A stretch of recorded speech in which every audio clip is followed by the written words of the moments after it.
L'épître de Paul aux Éphésiens, chapitre 3. À cause de cela, moi, Paul, le prisonnier de Christ, pour vous, païens, si du moins vous avez appris quelle est la dispensation de la grâce de Dieu qui m'a été donnée pour vous. C'est par révélation que j'ai eu connaissance du mystère sur lequel je viens d'écrire en peu de mots. En les lisant, vous pouvez vous représenter l'intelligence que j'ai du mystère de Christ. Il n'a pas été manifesté aux fils des hommes dans les autres générations, comme il a été révélé maintenant par l'Esprit aux saints apôtres et prophètes de Christ. Ce mystère, c'est que les païens sont cohéritiers, forment un même corps et participent à la même promesse en Jésus-Christ par l'Évangile, dont j'ai été fait ministre selon le don de la grâce de Dieu qui m'a été accordé par l'efficacité de sa puissance. À moi qui suis le moindre de tous les saints, cette grâce a été accordée d'annoncer aux païens les richesses incompréhensibles de Christ et de mettre en lumière quelle est la dispensation du mystère caché de tout temps en Dieu qui a créé toutes choses, afin que les dominations et les autorités dans les lieux célestes connaissent aujourd'hui par l'Église la sagesse infiniment variée de Dieu, selon le dessein éternel qu'il a mis à exécution par Jésus-Christ notre Seigneur, en qui nous avons, par la foi en lui, la liberté de nous approcher de Dieu avec confiance. Aussi je vous demande de ne pas perdre courage à cause de mes tribulations pour vous, elles sont votre gloire. À cause de cela je fléchis les genoux devant le Père, duquel tire son nom toute famille dans les cieux et sur la terre, afin qu'il vous donne, selon la richesse de sa gloire, d'être puissamment fortifié par son esprit dans l'homme intérieur, en sorte que Christ habite dans vos cœurs par la foi, afin qu'étant enracinés et fondés dans l'amour, vous puissiez comprendre avec tous les saints quelle est la largeur, la longueur, la profondeur et la hauteur, et connaître l'amour de Christ qui surpasse toute connaissance, en sorte que vous soyez remplis jusqu'à toute la plénitude de Dieu. Or, à celui qui peut faire, par la puissance qui agit en nous, infiniment au-delà de tout ce que nous demandons ou pensons, à lui soit la gloire dans l'Église et en Jésus-Christ, dans toutes les générations, au siècle des siècles. Amen. L'épître de Paul aux Éphésiens, chapitre 4. Je vous exhorte donc, moi, le prisonnier dans le Seigneur, à marcher d'une manière digne de la vocation qui vous a été adressée, en toute humilité et douceur, avec patience, vous supportant les uns les autres avec charité, vous efforçant de conserver l'unité de l'esprit par le lien de la paix. Il y a un seul corps et un seul esprit, comme aussi vous avez été appelés à une seule espérance par votre vocation. Il y a un seul Seigneur, une seule foi, un seul baptême, un seul Dieu et Père de tous, qui est au-dessus de tous, et parmi tous, et en tous. Mais à chacun de nous, la grâce a été donnée selon la mesure du don de Christ. C'est pourquoi il est dit, étant monté en haut, il a emmené des captifs, et il a fait des dons aux hommes.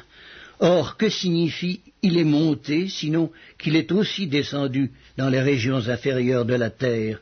Celui qui est descendu, c'est le même qui est monté au-dessus de tous les cieux, afin de remplir toutes choses.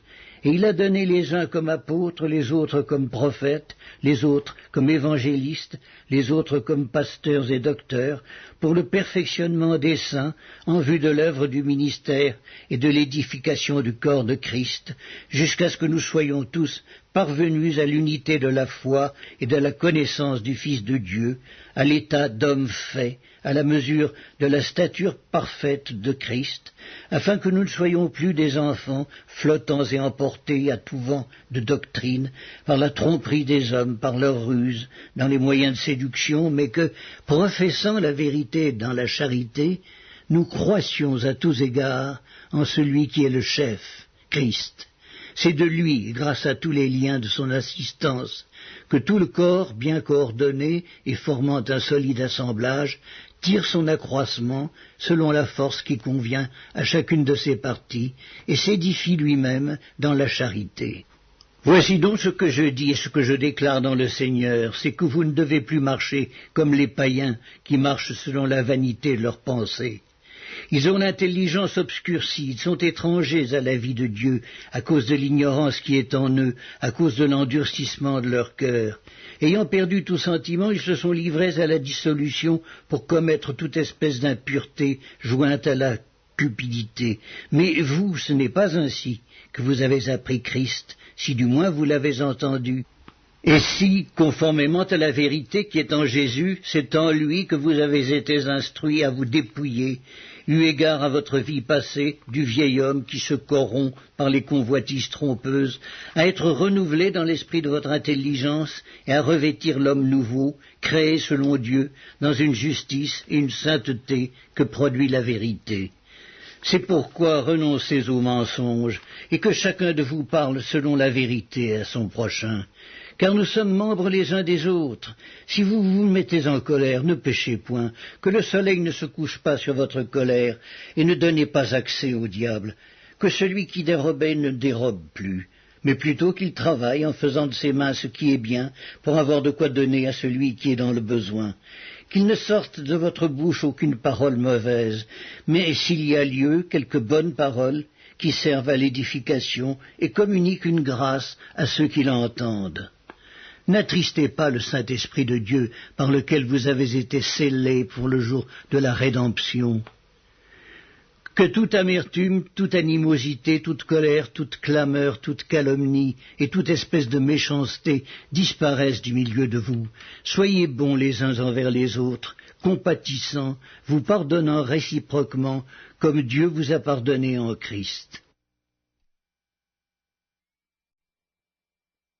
L'épître de Paul aux Éphésiens, chapitre 5. Devenez donc les imitateurs de Dieu comme des enfants bien-aimés, et marchez dans la charité à l'exemple de Christ, qui nous a aimés et qui s'est livré lui-même à Dieu pour nous, comme une offrande et un sacrifice de bonne odeur. Que l'impudicité, qu'aucune espèce d'impureté et que la cupidité ne soient pas même nommées parmi vous, ainsi qu'il convient à des saints, qu'on n'entende ni paroles déshonnêtes, ni propos insensés, ni plaisanteries, choses qui sont contraires à la bienséance, qu'on entende plutôt des actions de grâce. Car, sachez-le bien, aucun impudique ou impur ou cupide, c'est-à-dire idolâtre, n'a d'héritage dans le royaume de Christ et de Dieu. Que personne ne vous séduise par de vains discours, car c'est à cause de ces choses que la colère de Dieu vient sur les fils de la rébellion. N'ayez donc aucune part avec eux. Autrefois vous étiez ténèbres, et maintenant vous êtes lumière dans le Seigneur. Marchez comme des enfants de lumière, car le fruit de la lumière consiste en toutes sortes de bonté, de justice et de vérité. Examinez ce qui est agréable au Seigneur, et ne prenez point part aux œuvres infructueuses des ténèbres, mais plutôt condamnez-les. Car il est honteux de dire ce qu'ils font en secret, mais tout ce qui est condamné est manifesté par la lumière, car tout ce qui est manifesté est lumière. C'est pour cela qu'il est dit, « Réveille-toi, toi qui dors, relève-toi d'entre les morts, et Christ t'éclairera. » Prenez donc garde de vous conduire avec circonspection, non comme des insensés, mais comme des sages. Rachetez le temps, car les jours sont mauvais. C'est pourquoi ne soyez pas inconsidérés, mais comprenez quelle est la volonté du Seigneur. Ne vous enivrez pas de vin, c'est de la débauche. Soyez au contraire remplis de l'esprit. Entretenez-vous par des psaumes, par des hymnes et par des cantiques spirituels, chantant et célébrant de tout votre cœur les louanges du Seigneur. Rendez continuellement grâce pour toutes choses à Dieu le Père, au nom de notre Seigneur Jésus-Christ, vous soumettant les uns aux autres dans la crainte de Christ. Femmes, soyez soumises à vos maris comme au Seigneur, car le mari est le chef de la femme, comme Christ est le chef de l'Église, qui est son corps et dont il est le sauveur. Or, de même que l'Église est soumise à Christ, les femmes aussi doivent l'être à leur mari en toutes choses. Marie, aimez vos femmes comme Christ a aimé l'Église et s'est livré lui-même pour elle, afin de la sanctifier par la parole, après l'avoir purifiée par le baptême d'eau, afin de faire paraître devant lui cette Église glorieuse, sans tache, ni ride, ni rien de semblable, mais sainte et irrépréhensible. C'est ainsi que les maris doivent aimer leur femme comme leur propre corps. Celui qui aime sa femme s'aime lui-même, car jamais personne n'a haï sa propre chair. Mais il la nourrit et en prend soin, comme Christ le fait pour l'Église, parce que nous sommes membres de son corps. C'est pourquoi l'homme quittera son père et sa mère et s'attachera à sa femme, et les deux deviendront une seule chair. Ce mystère est grand, je dis cela par rapport à Christ et à l'Église. Du reste, que chacun de vous aime sa femme comme lui-même, et que la femme respecte son mari.